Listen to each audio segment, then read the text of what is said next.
दोस्तों जब जब दुनिया के सबसे पैसे वाले देशों की बात होती है तब तब नाम आता है एक देश का। जी हाँ, टॉप 10 सबसे अमीर देशों में शामिल है ये कंट्री, जिसके बारे में मैं आज आपको रोचक जानकारी देने वाला हूँ। इसी देश में दुनिया की सबसे पहली समंदरी बोट भी चलाई गई थी। यही वो कंट्री है जहाँ से कई सारे भारतीय को एयरलिफ्ट किया गया था। वही कहा जाता है कि इस देश की आबादी दिल्ली से भी कम है, लेकिन ये है बहुत ही पावरफुल कंट्री। दोस्तों बुर्ज खलीफा से भी कई ज्यादा बड़ी बिल्डिंग्स इस देश में बन रही हैं। वेल फ्रेंड्स, यहाँ की खूबसूरत लड़कियां वैसे भी दुनिया में पॉपुलर हैं। कहते हैं कि इस देश में हमेशा ही पार्टी चलती रहती है। कहने का मतलब ये कि यहाँ पर होती है फुल ऑन मस्ती। तो दोस्तों आज हम आपको दिखाने जा रहे हैं कुवैत देश। इस देश के बारे में कुछ ऐसी जानकारी देने वाले हैं जो कि आपको कहीं और नहीं मिलेगी।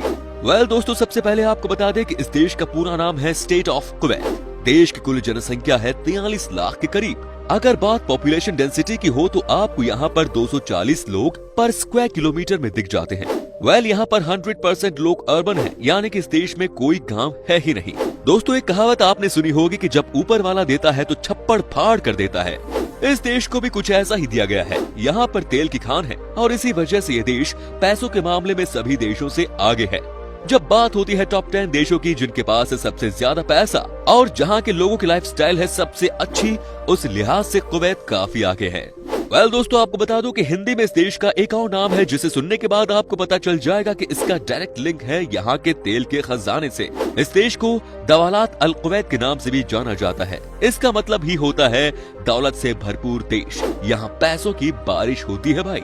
दोस्तों अब मैं आपको इस देश की एक ऐसा फैक्ट बताने जा रहा हूँ जिसे सुनने के बाद आपको लगेगा कि वाकई में यहाँ के लोगों पर ईश्वर की कृपा है। वेल दोस्तों बात यह है कि कुवैत के लोग बड़ी ही आलसी होते हैं, जो इसी देश में पैदा हुआ है और यहीं से बिलोंग करते हैं। जनरली पाया गया है कि वो बड़े ही आलसी किस्म के इंसान होते हैं। इसके पीछे की वजह ये हो सकती है कि यहाँ बैठे बिठाए ही लोग सेठ बन जाते हैं। तेल का खजाना जो है इनके पास। वेल दोस्तों आपको बता दूं कि 2020 में जो हम सब ने महामारी को फेस किया है उसने कुवैत जैसे रिच देश को भी हिला कर रख दिया।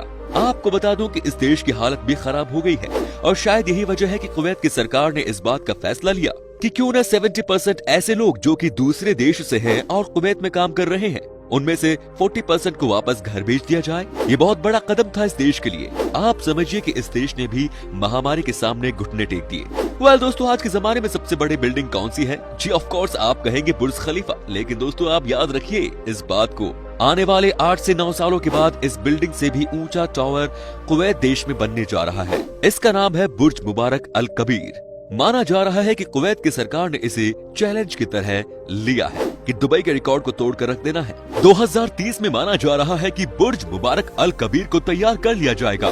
दोस्तों कुवैत की सरकार को लग रहा है कि इस टावर के बन जाने के बाद इस देश में ज्यादा से ज्यादा लोग आएंगे और टूरिज्म को बढ़ावा दिया जा सकता है।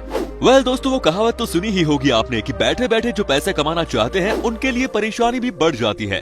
आपको बता दें कि इस देश के लोगों के साथ भी कुछ ऐसा ही हो रहा है। दोस्तों कहने का मतलब ये कि इस देश में मोटापे की बड़ी समस्या है। यहाँ के लोग बहुत मोटे होते हैं या थुलथुले हो जाते हैं और यही अब इनके लिए बड़ी समस्या बनती जा रही है। दोस्तों आपको बता दें कि गल्फ की ये पहली ऐसी अरेबियन कंट्री है जहाँ पर इलेक्टेड पार्लियामेंट बनाया गया है। कुवैत इस मामले में शुरू से ही बहुत एडवांस रहा है। कहते हैं कि इस देश की बात ही अलग है और यहाँ पर एक इंसान को उसकी वैल्यू दी जाती है। जैसे ही कुवैत 1961 में आजाद हुआ, उसके 2 साल बाद ही इस देश ने अपना इलेक्टेड पार्लियामेंट बना लिया। वेल दोस्तों आपको ये भी बता दूं कि इस देश की खूबसूरती बहुत ही कमाल की है। छोटा सा देश है लेकिन इसे बहुत ही अच्छे तरीके से सजा कर रखा गया है। हर साल यहाँ पर 4 से 5 मिलियन लोग आते हैं इस देश को देखने के लिए। हालांकि कुवैत टूरिज्म पर बेस नहीं है, लेकिन आने वाले दिनों में ये कंट्री भी उसी मॉडल पर काम कर रही है जो कि दुबई ने किया था आज से कई साल पहले। आप आज देखिए कि दुबई सबसे हॉट प्लेस है दुनिया के लोगों के लिए। बिल्कुल उसी तरह से यहाँ भी टूरिज्म को बढ़ावा देने की बात हो रही है। वेल दोस्तों जब बात हुई है सुंदरता की तो आपको बता दें कि कुवैत की लड़कियां भी बहुत ही खूबसूरत होती हैं। कहा जाता है कि यहाँ की लड़कियों को जो एक बार देख ले वो उनका दीवाना हो जाता है। न सिर्फ दिखने में ये बहुत खूबसूरत होती हैं, बल्कि इनका दिल भी बहुत बड़ा होता है। कहा जाता है कि कुवैत की वाइफ सबसे ज्यादा अंडरस्टैंडिंग होती है। यहाँ की पत्नियों को जेन्युइनली अपने पति से प्यार होता है। दोस्तों जैसा कि मैंने आपको सबसे पहले ही बता दिया था कि ये कंट्री बेशक कितना छोटा क्यों न हो, लेकिन सबसे इम्पोर्टेंट ये है कि इस देश के लोगों के पास पैसे बहुत हैं। आज हम आपको बताते हैं कि इस कंट्री में काम करने वाले लोगों की ऑन एन एवरेज सैलरी कितनी है। ये है दोस्तों $71,000 पर ईयर। इसे कहते हैं रिच कंट्री। कहने का मतलब ये कि $6,000 के लगभग आपकी अर्निंग हो जाती है, वो भी पर मंथ। दोस्तों, ये बात तो आप जानते ही हैं कि इस देश में कितनी गर्मी पड़ती है। आपको बता दें कि यहाँ पर गर्मियों के समय में टेम्परेचर जो है वो 55 डिग्री चला जाता है। कोई बाहर नहीं निकल सकता इस गर्मी में। तभी तो कहा जाता है कि यहाँ पर शाम के समय ही आपको लोग नजर आएंगे।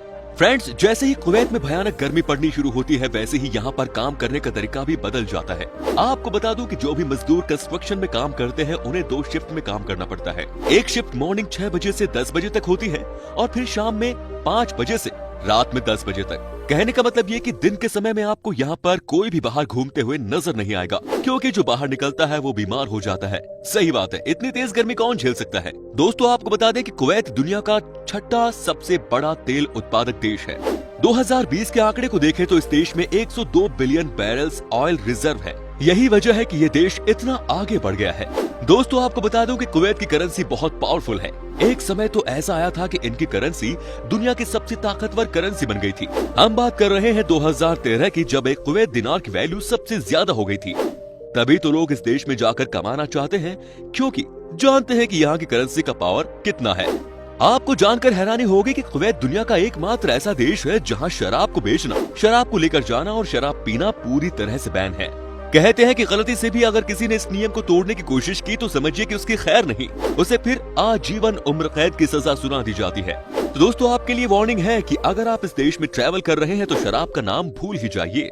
दोस्तों, आपको बता दूं कि कुवैत देश में कैमल रेस बहुत पॉपुलर है। यहाँ पर ऊंट की रेस को देखने के लिए हजारों की संख्या में लोग आते हैं। कहते हैं कि 2005 के बाद से इस रेस में बच्चों की एंट्री पर बैन लगा दिया गया, लेकिन फिर भी यहाँ पर लोगों के बीच में इस रेस को लेकर क्रेज कम नहीं हुआ। दोस्तों, ये कहानी लगभग एशियन देश के साथ ही रही है। आपको बता दें कि 19 जून 1961 को ब्रिटेन ने कुवैत को आजादी दी, लेकिन ये बात भी तय है कि तब तक इस देश ने खूब सारे कुवैत से पैसे लूटे। हालांकि ब्रिटेन ने तो किसी भी देश को छोड़ा ही नहीं, लेकिन कहा जाता है कि सबसे ज्यादा मुनाफा कमाया था ब्रिटेन ने कुवैत देश से ही। दोस्तों, ये बात भी आपके लिए जानना बहुत इंपॉर्टेंट है कि कुवैत देश में पानी की बहुत कमी है। हालांकि पिछले कुछ सालों से इस देश में पानी को लेकर बहुत सारे काम किए गए हैं, जैसे कि यहाँ पर एक ऐसी टेक्नोलॉजी बना दी गई है जिसकी वजह से समंदर के खारे पानी को सही करके यूज किया जाता है। एक्चुअली देखा जाए तो इस देश की सबसे बड़ी समस्या ही यही है कि यहाँ पर बारिश न के बराबर होती है। कहने का मतलब है कि 365 दिनों में सिर्फ 48 घंटे ही बारिश होती है। आप इसी से अंदाजा लगा सकते हैं कि यहाँ की क्या हालत होती होगी। वो तो पैसा इतना है तभी जाकर हर चीज मैनेज हो पा रही है। कुवैत का एक शॉपिंग मॉल जिसका नाम है दी एवेन्यूज, वो इतना बड़ा है कि एक साथ वहाँ 30% कुवैत की जनसंख्या शॉपिंग कर सकती है। क्या आप सोच भी सकते हैं कि एक देश की 30% पॉपुलेशन एक साथ एक ही टाइम पर शॉपिंग मॉल के अंदर खरीदारी कर सकती है? ये सारी चीजें आज कुवैत में इसलिए पॉसिबल हो रही है क्योंकि वहाँ की कुल आबादी है मात्र 45 लाख। वैसे जिस देश की आबादी कम होती है वो देश बहुत आगे बढ़ता है। दोस्तों, आपको बता दूं कि अगर पूरी दुनिया की शहरी आबादी की बात की जाए तो कुवैत नंबर 1 पोजीशन पर आता है। ऐसा इसलिए क्योंकि कुवैत की राजधानी कुवैत सिटी में सबसे ज्यादा लोग रहते हैं। 45 लाख आबादी वाले देश में तकरीबन 30 लाख लोग कुवैत सिटी में रहते हैं। इस लिहाज से कुवैत शहरी पॉपुलेशन के मामले में दुनिया का नंबर 1 देश है। इस देश की राजधानी ही यहाँ की सबसे पावरफुल जगह है। यहीं से सारी चीजें ऑपरेट की जाती हैं। दोस्तों, अक्षय कुमार की आपने एयरलिफ्ट मूवी तो यकीनन देखी ही होगी। आज हम आपको बताते हैं कि इसके पीछे की रियल स्टोरी क्या थी। 1990 में कुवैत पर हमला हुआ, बहुत भयानक हमला। लेकिन इसी हमले के बीच 13 अगस्त 1990 को 1,70,000 लोगों को एयर इंडिया ने एयरलिफ्ट करते हुए उनकी जान बचाई थी। ये इतिहास में हमेशा याद किया जाएगा। दोस्तों, आपको जानकर हैरानी होगी कि कुवैत में सबसे बड़ा टायर डंप एरिया है। कहा जाता है कि इस जगह पर हर साल तकरीबन 90 लाख से 1 करोड़ तक टायर डंप किए जाते हैं। आप इसी बात से अंदाजा लगा सकते हैं कि ये कितना बड़ा होगा। इनफैक्ट दोस्तों, आपको ये भी बता दूं कि ये डंपिंग एरिया आप फ्लाइट से भी देख सकते हैं। कई साइंटिस्ट ने तो डंपिंग एरिया की इमेज अंतरिक्ष से भी भेजी है। इसी से आप इमेजिन कीजिए कि कितना ह्यूज होगा। दोस्तों, क्या आपको पता है दुनिया के सबसे पुराने फिंगरप्रिंट को कुवैत में टूटी हुई मिट्टी के बर्तन के टुकड़े पर खोजा गया था? ये प्रिंट 7300 साल पुराना है। आपको बता दें कि कुवैत में दुनिया में सबसे अधिक पानी की खपत का स्तर है, जिसका दैनिक उपयोग लगभग 500 मीटर प्रति व्यक्ति है और ये आंकड़ा अंतर्राष्ट्रीय दर से दोगुना है। आपको जानकर हैरानी होगी कि कुवैत में पानी की कीमत की तुलना में गैस की कीमत कम है। दोस्तों, कुवैत में कोई प्राकृतिक जंगल नहीं है। देश में कठिन जलवायु परिस्थितियों के कारण यहाँ पर खेती संभव नहीं है। इसके बजाय कुवैत दूसरे देशों से खाना खरीदता है और मछली खुद पकड़ता है। दोस्तों, अंत में आपको बता दूं कि कुवैत की शाम बहुत हसीन होती है। भयानक गर्मी की वजह से यहाँ पर दिन के समय कोई निकलता नहीं, लेकिन दोस्तों शाम के समय यहाँ पर होती है फुल ऑन मस्ती। कहते हैं कि कई सारे ऐसे नाइट्स क्लब भी हैं जहाँ पर कमाल का डांस परफॉर्मेंस देखने को मिलता है। तो दोस्तों ये था कुवैत। कैसा लगा आपको हमें कमेंट्स में बताइए। क्या कभी आपने विजिट की है ये देश, और अगर की है तो आपका एक्सपीरियंस कैसा रहा ये भी हमारे साथ शेयर जरूर कीजिएगा। वीडियो अच्छा लगा तो इसे लाइक कीजिए। अगर आप ये वीडियो फेसबुक पर देख रहे हो तो हमारे पेज को फॉलो जरूर कीजिए। फिलहाल मिलता हूँ आपसे अगली वीडियो में, तब तक के लिए bye bye and take care.